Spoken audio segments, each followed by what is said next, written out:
اس میں کمی آئی ہے اور جو انتہا پسند ہیں ان کو محدود کرنے کی کوشش کی گئی ہے. بات یہ ہے کہ اس سے پہلے بات ایسی مثالیں قائم ہوئی کہ جو لوگ جن کو اسٹیبلشمنٹ کی سرپرستی حاصل تھی وہ اتنا کھل کے سامنے آئے کہ ساری دنیا نے اس چیز کو دیکھا، نوٹ کیا. جیسے تحریک لبیک ہے، تحریک لبیک میں آپ دیکھ لیں کس طرح ملک کے اندر ہی بدامنی پیدا کی اور کس قسم کے نعرے انہوں نے بلند کر کے دنیا کو وارننگیں دی. اور اب بھی جو پیچھے اسی ہفتے ایک ویڈیو وائرل ہو رہی تھی جس میں وہ امریکہ کو بھی تنبیہ کر رہے ہیں اور سب کو دینوں کو تنبیہ کر رہے ہیں کہ بھئی آپ مسلمان ہو جائیں، اسلام قبول کر لیں، یا نہیں تو یہ ہے کہ بھئی ہم جہاد کے لیے نکلیں گے اور کریں گے. تو ان لوگوں کو کنٹرول نہیں کیا جا رہا انہیں پاکستان سے اس اسٹیج کے اوپر جس طرح کے لشکر طیبہ کو کنٹرول کیا. دیکھیے طیبہ ہی بہت ایک زمانے میں بکھری تھی، لیکن پھر یہ کہ جب انٹرنیشنل پریشر پڑا تو پھر اس کو کنٹرول کیا. وہ جو پاکستان میں پابندیاں لگی تھیں 22 پابندیاں انہوں نے لگوائیں اور پاکستان ریل اس میں شامل کر دیا تھا. اس کے بعد آپ کو پتا ہے کہ وہ ریڈ لسٹ سے ریل اس میں آنے میں کتنا اچھا لگا. اب وہ یہی تھا کہ انہوں نے پابندیاں جو ہے وہ عمل کروایا. اب یہ اس قسم کے جو گروپ پیدا ہو رہے ہیں ان کے اوپر بھی اس قسم کی سختی حکومت پاکستان کو خود کر دینی چاہیے، بجائے اس کے کہ انٹرنیشنل پریشر ڈیولپ ہو اور پھر آپ کی توجہ اس طرف ہو.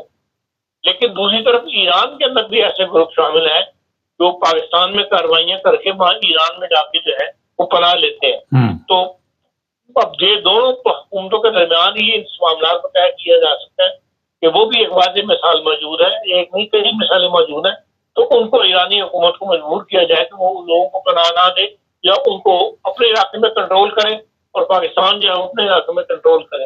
کوئی ایسی گفت و شنید جو ہے پیچھے چند مہینے پہلے جو ہے جو باہر سب کے جو آخری دن تھے ان کے اندر ہوئی تھی. اس کے بعد یہ جو موجودہ سپہ سالار ہیں یہ بھی ایران کے ساتھ اس معاملے میں گفت و شنید کر چکے ہیں، لیکن ابھی تک تو اب معاملہ بجائے سنبھلنے کے بگڑتا دکھائی دے رہا ہے. خان صاحب یہ سوال بھی اٹھ رہا ہے کہ پاکستان کا جھکاؤ بہت زیادہ امریکہ کی طرف ہے، ایران یہ پسند نہیں کرتا، اور جو فلسطین کے حالات بنے ہوئے ہیں اس پر پاکستان کی خاموشی جو ہے ایران کو یہ بھی پریشان کر رہی ہے. یہ بھی وجوہات سامنے آ رہی ہیں. دیکھیں یہ اب جو بات سامنے آئی ہوئی ہے آج کل اس میں کافی آرٹیکل چھپ رہے ہیں کہ یہ امریکہ نے ایک معاہدہ کروایا تھا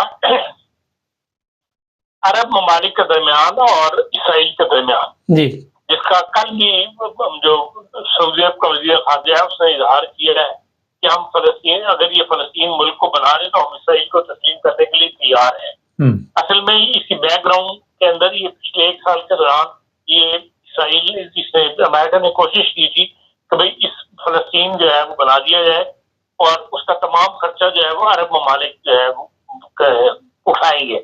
اور اس کا پہلا سٹیپ یہ تھا کہ تمام عرب ممالک مڈل ایسٹ کے ممالک جو ہیں وہ اسرائیل کے ساتھ اپنے روابط جو ہے وہ ٹھیک کریں گے، تجارتی تعلقات، آنا جانا، فلائٹس وغیرہ، ٹورزم وغیرہ کھول دیں گے اور اس کے بعد پھر نیکسٹ سٹیپ پہ وہ اس کو تسلیم کریں گے اسرائیل کو. اور ان بٹوین جو ہے وہ فلسطین کی جو سرزمین ہے جس پہ فلسطین بننا ہے اس کے اوپر بیک ڈور گفتگو جو ہے وہ جاری رہے گی. اور وہ سلسلہ ابھی چل رہا تھا کہ یہ غزہ والا واقعہ جو ہے وہ ہو گیا کیونکہ اسرائیل کے اندر ابھی تک اسٹرانگ ایسا ایلیمنٹ موجود ہے جو فلسطین کو نہیں بننے دینا چاہتا. اور انہوں نے ہی یہ مل ملا کے حماس کے بندے خرید کے اور یہ ساتھ کی راکٹ چلواتے اور بعد میں پھر وہاں پہ جو 20,000 سپر آدمی 24,000 سپر آدمی مار دیا وہ اس کو ڈیلے کرنا چاہتے ہیں، جس کے لیے امریکہ نے بڑا سخت میسج جو ہے وہ کہا جا رہا ہے کہ امریکہ نے دیا ہے اسرائیل کو. اور اب مغربی پریس یہ لکھ رہا ہے کہ یہ نتاؤ جو ہے اسرائیل کا وزیر اعظم اس سے امریکہ جو ہے جان چھڑوائے گا اسرائیل کی، تبھی فلسطین کی ریاست جو ہے وہ بن سکے گی. اور اس سارے کھیل کے اندر آپ دیکھ لیں پاکستان کا کوئی کردار نہیں ہے. پاکستان نے صرف یہ دیکھتے ہوئے باہر جو ڈپلومیٹ خبریں ان کو ملتی رہتی ہے اس سے یہ دیکھتے ہوئے کہ بھئی فلسطین جو ہے اس کے قیام عمل میں آنے والا ہے اور اس کی طرف بڑھ رہے ہیں، اس لیے پاکستان نے بھی ایک نرم رویہ جو ہے وہ رکھا ہوا ہے فلسطین کے معاملے میں، اسرائیل کے معاملے میں. لیکن ابھی تک پاکستان کو اس معاملے میں گھاس نہیں ڈالی گئی کہ بھی ان کو بھی کسی کشت و شنید میں شامل کیا گیا ہو. ایسی کوئی خبر کسی انٹرنیشنل پریس سے گزری نہیں نظروں سے. جی خان صاحب بہت شکریہ. ابھی آپ لائن پہ رہیں, ایک اور پروگرام ہمارا آ رہا ہے موجودہ جرمنی کے حالات پہ. ناظرین ہمارے چینل کو سبسکرائب کریں, جڑے رہیں ہمارے ساتھ.